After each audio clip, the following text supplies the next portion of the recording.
नमस्कार अनि स्वागत छ यहाँहरू सम्पूर्णलाई। आज हामी देशमा भएको राजनीतिक परिवर्तन, अब हुने विभिन्न किसिमका मन्त्रीमण्डलका गठनका प्रक्रियाहरू र अब यसले नेपाली बजारमा, नेपाली शेयर बजारमा के कस्ता प्रभाव पार्छ भन्ने कुरामा हामी केही छोटो कुराकानी लिएर आएका छौँ। भिडियोलाई अन्तिमसम्म हेरेर साथ दिनुहोला।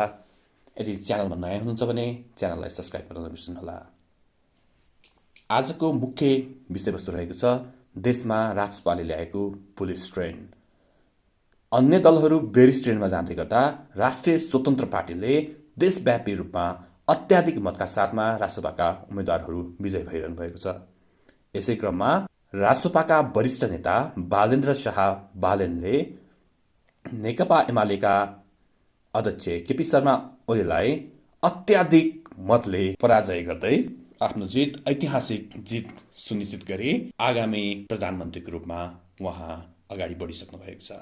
उहाँ नेपालकै कान्छो प्रधानमन्त्री पनि बन्दै हुनुहुन्छ र अब यस सँगसँगै नेपाली शेयर बजारमा अर्थमन्त्रीको रूपमा विभिन्न मुलुकहरूको आर्थिक सम्पादन, कार्यमूल्याङ्कन र आर्थिक सल्लाहकारको रूपमा कार्य सम्पादन गरिसक्नुभएका वरिष्ठ अर्थशास्त्री डाक्टर स्वर्णिम वाग्लेलाई देशले पाउँदैछ।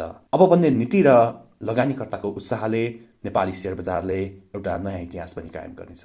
जसरी राष्ट्रिय स्वतन्त्र पार्टीले देशव्यापी रूपमा अत्याधिक बहुमत प्राप्त गरे एउटा इतिहास रचिएको छ, त्यसै गरी नेपाली शेयर बजारमा पनि अब नेप्सेले एउटा ऐतिहासिक रेकर्ड बनाउने कुरामा आम लगानीकर्ताहरू उत्सुकता रहेको देख्न सकिन्छ। अब खुल्ने बजार सोमबार रहेको छ भने पर्सि सोमबार बजार हल्ट हुने सम्भावना प्रबल रहेको छ।